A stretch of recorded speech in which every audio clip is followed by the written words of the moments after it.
Alright, so when I first started making this video, I thought it would be really easy to just go online, get an editing software, and start talking for a little bit and make a video. Because, I think of myself as a professional at a lot of things. I just started playing Valorant and check out these clips, I think I'm going pro. Alright, so you may have quickly realized that I lied and I'm not actually a professional at a lot of things. And I actually started putting time into this. I thought it would be really easy to just go online and say, yeah, Expedition 33 is art and here's why, and found out it was not going to be that easy at all. I started thinking about it and I was like, man, what even is art? So I'll present you with the same question I had to ask myself when making this video. What makes something art, and how do you define art? I hope to try to answer this by the end of the video.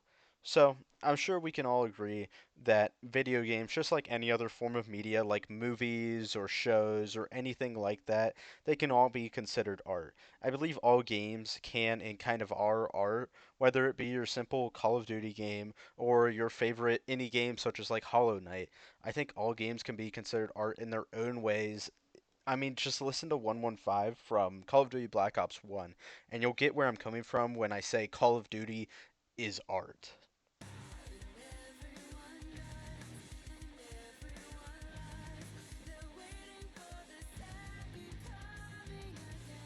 Some other games that personally come to mind when I think of video games being art include Halo, Inscription, Soma, The Beginner's Guide, or even Minecraft. I think all games can be art.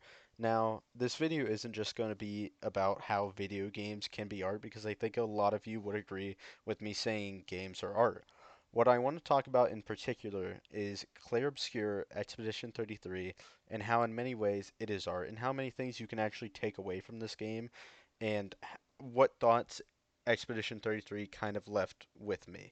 Now, I want to start off by saying before I get into the meat of this video, this is my first time making a video, so the editing is just going to be like pictures coming up on screen because I'm not well versed in editing at all. This is my first time touching anything like it, and I just found DaVinci Resolve online for free, so I kind of just went with it, watched a couple of YouTube tutorials, and that's what I'm working with here, so I apologize for poor editing. And also, the way I'm recording this is just kind of going for it with the recording of my voice. I originally was trying to read off of a script and it sounded like I was an AI, so I decided, you know what, I'm just going to send it, and if I stutter or say like but, or and, I'm just going to keep on going with it, so that's why I'll have like stutters like I just did there. But that's really about it. So, we probably all know Expedition 33. Yes, that one game that won like every Game of the Year award ever and has already had hundreds of videos made about it. I know I'm late to the party, but I just want to talk about Expedition 33 and why I think it is art, or rather just talk about it in general and the thoughts it provoked for me. I kind of missed the hype phase of Expedition 33 and played it late, so this is my way of getting to talk to the community and getting my thoughts out there. This isn't going to be an analysis of the game in any way, but rather just going over what Expedition 33 made me think about and what I think was cool throughout my playthrough. Everyone will come out with a different takeaway from the game, which already says how much emotion and soul has gone into this game. And I also tried to phrase a lot of things in a way that you don't have to have played the game to understand where I'm coming from or how I'm relating it in most cases, but I highly recommend you play the game because it is fire. I went and tried to explain things to the best of my ability so you'd understand the actual game too and how I'm relating it if you've never played, but this is also where I mentioned that there will be spoilers from here on out, so you have henceforth been warned. First, I want to start by trying to answer my own question at the start of making this video and see if my answer changes or is the same by the end. So, I think that art is something that carries many messages and many meanings. It allows viewers to experience multiple emotions that may be different for everyone. It gives the viewers something to take away, whether it be a life lesson or a message or something else. Lastly, the artists themselves had fun making the art. In this case, I think the game developers had an enjoyable time creating Expedition 33. The founder of the game literally left Ubisoft to work on this, and it started as a passion project and then blew up. If they didn't have fun making this, I'm not sure what emotions they were feeling, but I feel like I'd be pretty damn excited. Now, enough glazing. I'm sure that if you clicked on this video, you probably already know all of this, so I'll jump right into everything now, starting with music. Music is already an art of its own, but the music in Expedition 33 is amazing to me.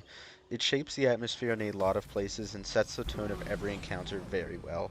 For example, you'll see on screen now where some of the first battles of the game take place, and they're set in a very beautiful forest, and hence battle scenarios have Battling Breeze playing, where it is a very majestic feeling song, but also gives us intensity and mystery, as this is the first time we are facing Neverons, which are one of the main enemies of the game.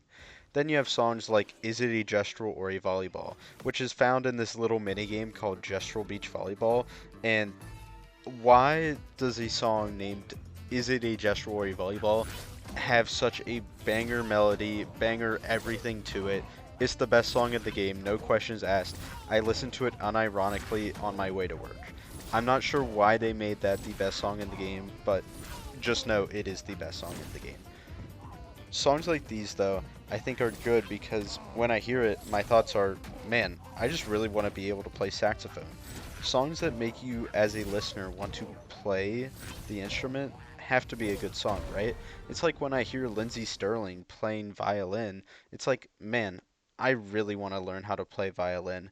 Expedition 33 has so many great songs, and I just can't mention them all, or this video would be all about music. Some worth noting, though, are Une Via Piendre, which I probably pronounced wrong, Lumiere, Autumn's Brush, Monoko, Twirling Voices, and Over the Fallen. Une Via Piendre is an almost 11-minute song, but that's because it's the final mainline boss music in the game, and it fits as final boss music perfectly. The first 50 seconds are purely about setting a slower, calmer tone, and then right at that 50-second mark, it flips switch, and you're in the battle, and it's got you going like,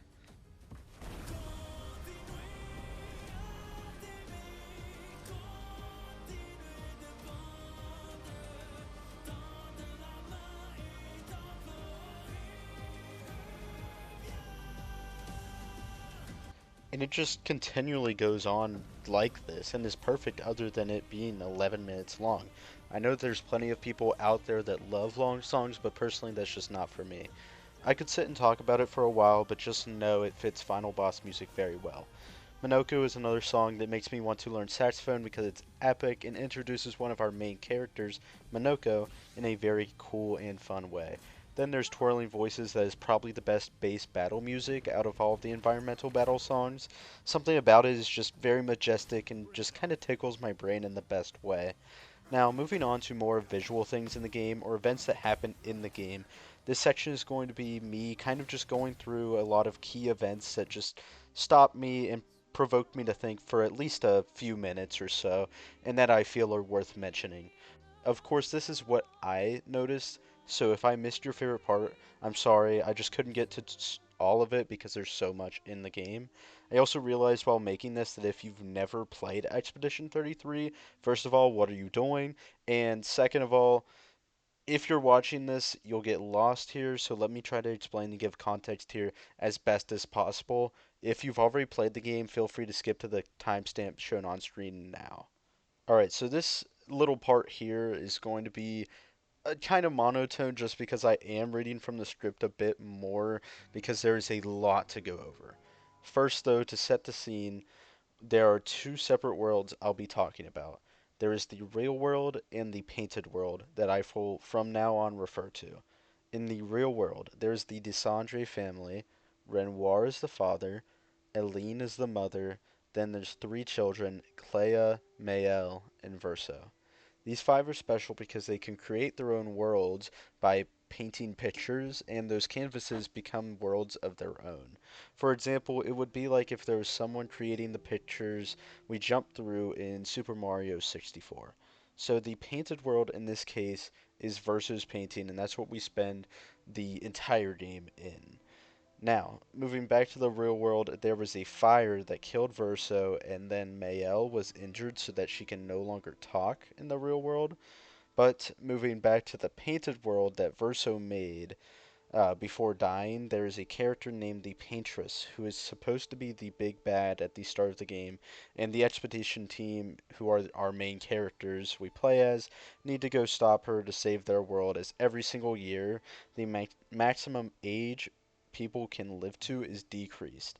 So, say it started at 50, then it would go down every passing year, and then those people that were 50 on New Year's would disappear like they got Thanos snapped. We later find out that the paintress is Aline, and she's just trying to cope with her grief by saving the last little part of her deceased son and keep it alive, and that she actually isn't the antagonist. Aline's grief, however, is basically consuming her, and it's to a point where she's hurting herself and is kind of like self destructing. The real antagonist, though, is Renoir, as he created the yearly countdown, and the paintress is just counting down how much time she has left to keep postponing the full destruction of Verso's painting, or the painted world. So, to sum it all up, their son made this painted world and then died, and then the father is trying to destroy it so they can all move on as a family, and the mother is trying to save it so that they can use it to remember him. And amongst all this fighting, one of the daughters, Maelle, decides to go into the painted world to try and stop the fighting. And since she isn't as strong, she is overpowered by Aline, and Aline knows that Renoir will just kick her out of the painting, and so Maelle is reborn as a person living in the painted world and forgets everything that she knows and also can now talk. Talk about family issues. There's a lot going on. All of this is happening in the real world and transferring to the painted world, and the people of the painted world just know there's a countdown that's killing them every year, so they need to go and stop it. So, I hope that sums it up and gives good context. And if not, all I have to say is you should have played the game. It's very hard to kind of explain what all is going on in the game just because there is so much, but I highly recommend you playing it once again because there's a lot that I missed that in my little summary that you just wouldn't know if you've never played it. I'd like to start out with a visual element and point out the Eiffel Tower. It is one of the first things we see in the game, and we're just kind of left thinking, how in the world did it turn out like that? While I have no clue how it got turned into that, I think that the Eiffel Tower is a great example of symbolism in Expedition 33. We see how twisted and broken it is in the painted world, and then how normal it looks in the real world. I mean, like, that is just the Eiffel Tower in the real world. When I thought about it a little bit, I like to think that the Eiffel Tower in the painted world is just showing us the parallel between worlds and how broken the painted world is versus how normal the real world is. Despite everything happening in the Desandre family, life goes on, and when you try to go back and change life to how you wanted it to be and not what it is, that's where it starts getting twisted and broken, such as what happened to the Eiffel Tower. Moving on, I want to talk about how the main characters also create their own prisons throughout the game. This is kind of foreshadowed in the beginning of the game, where a character named Sophia says something along the lines of, "The paintress looked so sad. What if she is a prisoner of some sort?" I decided to just roll the clip here. Look at her. She looks sad. Maybe she's a prisoner too, stuck in the same cycle with us. So if that's not foreshadowing, I'm not sure what is because Sophia was like right on the money when she said that. But going back to how the main characters create their own prison, the Paintress has basically made this world her prison by staying in and grieving for her son. I'm not sure if she maybe blames herself or is purely staying in because she feels like she must to protect it or what her true motives are. Maybe it's because of grief, maybe it's because she wants to protect it. I'm not really sure. If I were to guess, it's probably just to protect it from Renoir from getting it destroyed. But this family has basically made this place their own prison where they are trapped here fighting for control like a turf war, which is like kind of crazy. Now, I know that we as people can't make prisons for ourselves to this degree, but I feel like we cause ourselves sometimes to be trapped in places we don't necessarily want to be, but we feel like we need to be.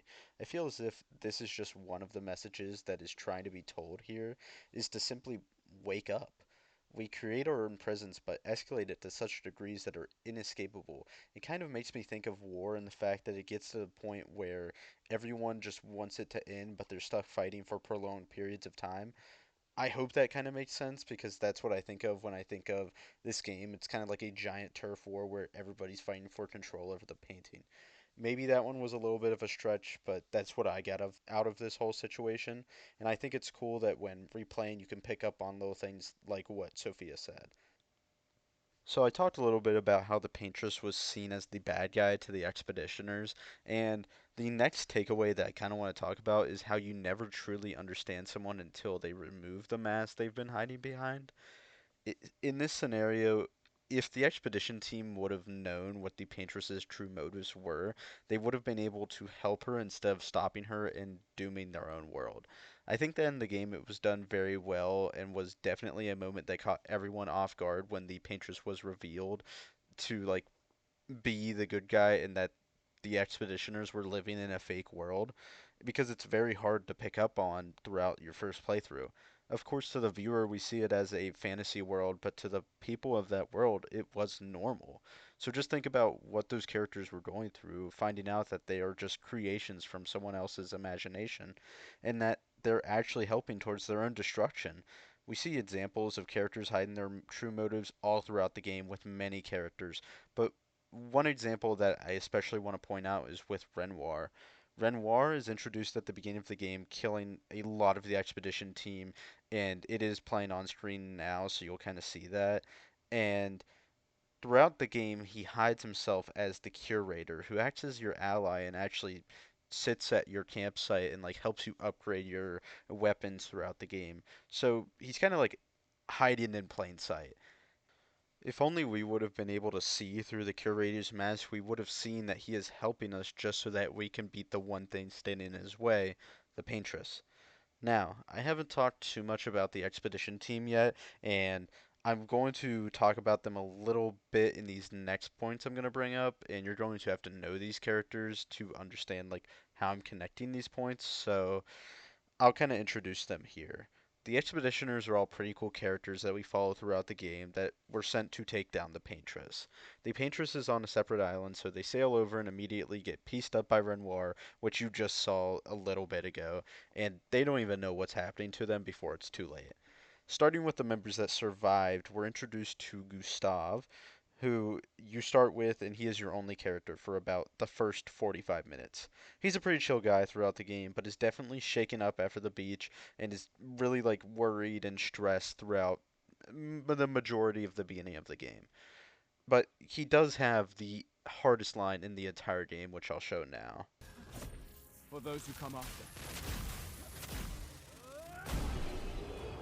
That's my favorite line in the entire game. But next we have a very early heart to heart with him that shows him defeated very early on in the game, which is cool seeing our main character start out as feeling defeated and slowly getting more confident than just already having confidence like most main characters do. It shows us a sort of realism. He sees so many failed expeditions as well as experiencing the beach and everything that happened there, and then just wants to give up like many people would. In this same moment, when Gustav is ready to end it, Lune comes out and saves the day by comforting him. Lune is a very straight to the point person and likes the truth, and is probably my favorite character. She always keeps the expedition team going and is like, we can't rest until the job is done, and even says a line like, while there's still a mission, she's still going to be standing and she won't rest until it's complete or she's dead. A very main character esque personality. We then have Mayel, who was reborn into this world and is now part of the expedition team, and she later finds out the real truth that we've already talked a little bit about and gets her memories back. Then there's a painted version of Verso as well, who is made up but modeled after the real Verso without his knowledge. Then the other two characters were Mernoko and Ciel, which I really don't have much to say about them other than they were both cool characters. One thing I guess I could say is that Monoko is kind of cool showing off Verso's imagination before he died, since Monoko was one of Verso's first creations before, well, he passed. Now that I've kind of gone through some outline thoughts and introduced characters and talked about everything else that I thought of throughout the game, I want to get into the ending, which is where a lot of my thoughts I took away from the game come from.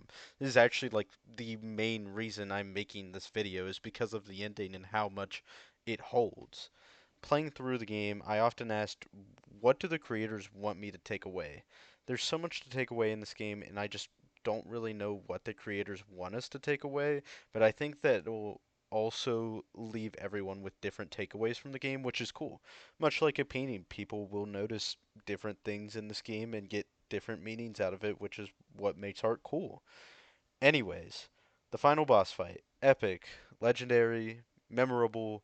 For me, it was all of these things. And there's plenty more descriptors I could use, but you get the idea. Except when I got a building thrown at me and lost. Oh my gosh. Yeah, definitely not my proudest moment, but one thing that the final boss fight makes me think is that the creators clearly had fun making this. Like, it's such a good fight, and then they add this little part that kind of reminds me of the part from God of War where the fight isn't over and Thor revives you.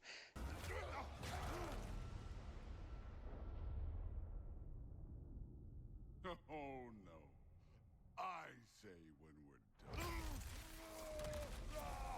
I mean, just watch this. Renoir is literally going up to heal again after the battle has been continuing like forever, and then Mael comes out of nowhere, boom, strikes him down, and I mean, it's the most fire thing ever. I mean, my reaction was crazy. I went crazy. I mean, just check it out. Let's go. All jokes aside, that scene was very, very cool to me. But after this, Renoir and Aline and Mael have a huge talk, and Renoir and Aline go back, and Mael wants to stay, so Renoir is like, please just make the right decision, because you can only stay in the painting for so long before you eventually die. So, knowing that Mael would kill herself if she stayed in the painting, Renoir is like, okay, I hope you'll come back, please make the right decision, and kind of just leaves. Verso then slips through this portal that opens up and finds himself in a space outside of the painted world, but still in the painted world, where we find a ghostly version of Child Verso, which may show that the painting has a sort of soul. Really don't know how it works, but it's just kind of what happens. I don't know how to explain or anything like that. But this is where we are presented with a very, very cruel choice. I'd like to say that this is much like life, where sometimes we must make a decision even though both options kind of suck. Every day, people are forced to make life altering decisions, and I feel that the game is trying to show us that there is good and bad in these types of cruel choices. Based on whose side we take, we are presented with two different endings. If we are to take Mael's side, we see Mael staying in the painting and keep on living her life in the painted world. We see her living a happy life with Verso and all her friends, and she doesn't have to live with injuries from the fire, and she can talk. Then the screen cuts to a close up of Mael, and we see her slowly dying and fading away in the painting. Mael understands the risks of staying in the painting and knows it's killing her, but I think she simply just wants to enjoy a shorter life than live a boring longer life. Mael says, if you could grow old, would you find something to smile about? This gives off the same vibes as Whiplash, where Neiman says, I'd rather die drunk and broke at 34 and be remembered than live to be a rich and sober 90-year-old that no one remembers. I feel as if these two quotes give off the same vibe, where both Mael and Neiman are looking at the now and how they can make fulfillment out of life in their way despite not living that long. I think that's a respectable way to look at life, and that's why I would say that Mael's ending isn't necessarily bad. The scariest thing about this game is that I could see myself making the same decision as Mael and living life in the painted world and enjoying it rather than living out life in what Mael called a shell of a body where I can't talk to anyone. Now, moving on to the other ending where you take Verso's side, this is what I personally picked during my first playthrough because I looked at it as Verso was suffering. He had just found out that he was fake and made after someone that already died. He maybe even was blaming himself for his family fighting and going through all this pain, and honestly, I think Mael was extremely selfish for not seeing this. Mael wanted to stay and Verso wanted his family to move on, and that's what I would want personally in my life, so that is why I took his side. However, I do see Mael's side and why she couldn't. I asked myself, would you be able to practically kill your sibling when they're suffering like Verso was? Sure, the easy answer is yes, but this is also your family, and if the answer is immediately yes, you're either heartless or haven't put enough thought into it. I still honestly don't know if I can even answer this question with a sure shot answer. With this being said, if you choose his side, you kick Mayo out of the painting and the world starts falling apart. You see your friends disappearing, and this is when we have a very special callback moment from Lune. Lune takes a second and realizes what Verso has done, and she sits down. This is a callback to Lune saying that she wouldn't sit until the fight is over or if she's dead, and now the expedition is over. It's good attention to detail to me, and also in this moment I couldn't really read what Lune was feeling though. Lune's face seems unreadable at this point and left me with a lot of questions. Does Lune respect Verso at the end? Is she mad at Verso? Does she just feel defeated, or is she truly just finally sitting and resting? I'm honestly not too sure, but I'm sure everyone has a different read on what she was feeling, so I'll leave that for you to decide. But the cutscene continues, and that's it. The family is reunited and mourning Verso's death and moving on from what we can see. But it still doesn't feel like a good conclusion as Clea just walks away and Mael's trapped in her quote shell of a body. Is there really a good and bad ending? Honestly, I think that's up to you as a player or a viewer to decide. I personally think that neither ending is all good or all bad, and that they both are more complex than simply good or bad endings. In Versus ending, we are saving Aline and Mael from self-destructive escapism, meanwhile killing off a whole world. In Mael's ending, we are letting Mael do what she wants and live happily, but at the cost of her life. Mael's ending leads me to talk about another takeaway from the game. We get so caught up in something like our art that sometimes we never want to leave. I mean, we've all had our own versions of escape, and I think that this game is showing us that sometimes we take our escapes too far to a point that it does become self destructive sometimes. I think the game is showing us this as an extreme, of course, but I think it still just kind of goes to show that it's out there and it does exist. Now, after all this, I have to admit that I feel pretty confident I've covered everything I want to cover, except for one thing. You may be wondering, yeah, so in this family we've talked about Renoir, Aline, Mael, and Verso. Is Clea just the forgotten middle child? And my answer to that is honestly, yeah, I feel like she is. We see Clea like twice in the main game. Once when she's telling Mael not to go into the painting because she'll get stuck, and then the second time is during Verso's ending where the family gathers by his grave, which we just saw. Now, Clea sort of pissed me off in the first time I saw this ending because she doesn't even look like she wants to be there and just walks away. But then I thought about it more and realized that Clea was sort of like Renoir. Clea desperately wants to move on in a family that can't. We learn more about Clea in the post game, which I honestly have not played, so I don't know really what happens. But I did do some research, and Clea plays a very important role in the painting. Clea sees Aline as corrupting the painting and ruining Verso's painting, so Clea is the one that creates the Neverons, which are the main enemy of the game. I would have guessed Renoir was making them, but no, Clea was the one making them just to go and kill Aline's creations, which was a kind of crazy thing to find out to me, but it also makes sense. Clea loves her family, but maybe just feels as if she's the only reasonable one. She feels as if her family is ruining Verso's painting and that they should leave it how Verso left it to truly use it to remember Verso by. I really like this way of thinking because in real life it's not like modern painters are going back and repainting over Van Gogh's paintings, so I think that Clea's line of thinking makes a lot of sense. In summary, though, I think that this all could have been fixed by talking at dinner, maybe so that all four members of the family aren't all against each other, because that's definitely what it seemed like, which is kind of funny. But then again, if that happened, we wouldn't have had this amazing game. So now that I'm at the end of this video, I want to try to re-answer my question, what makes something art and how do you define art? I think I started the video by thinking about what emotions the creators were thinking rather than what I was thinking and feeling, for that matter. Sure, I can assume the creators had fun, but I think I should have focused on my own feelings and thoughts on the game a lot more. I think that by answering my question again, my answer is that art is different to everyone. Once someone ingests art and starts forming thoughts on it, it is no longer entirely the artist's piece because you are the one putting meaning to the piece. Sure, the artist still owns the piece of art and made it because it is theirs, but the message you're getting from it is purely yours.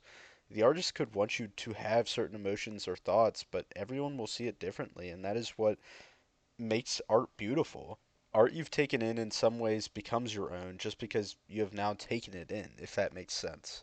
Your thoughts on the matter are an art of its own that was merely sparked by someone else's art. I think I'm going a bit off the rails at this point, honestly, but to sum it up, art is something that leaves everyone feeling a different way, and that is the beauty of it. If you're still watching, I hope you enjoyed it, and other than that, go in the comments and tell me what your takeaway from Expedition 33 is, and if you haven't played, tell me your most recent takeaway from life in general. I had a lot of fun making this, and honestly, maybe I'll try again someday. I really don't know. This was a lot of work. I poured a lot more time than I thought I would into this video, but still nonetheless had tons of fun. Only time will tell, and I hope you all have the best.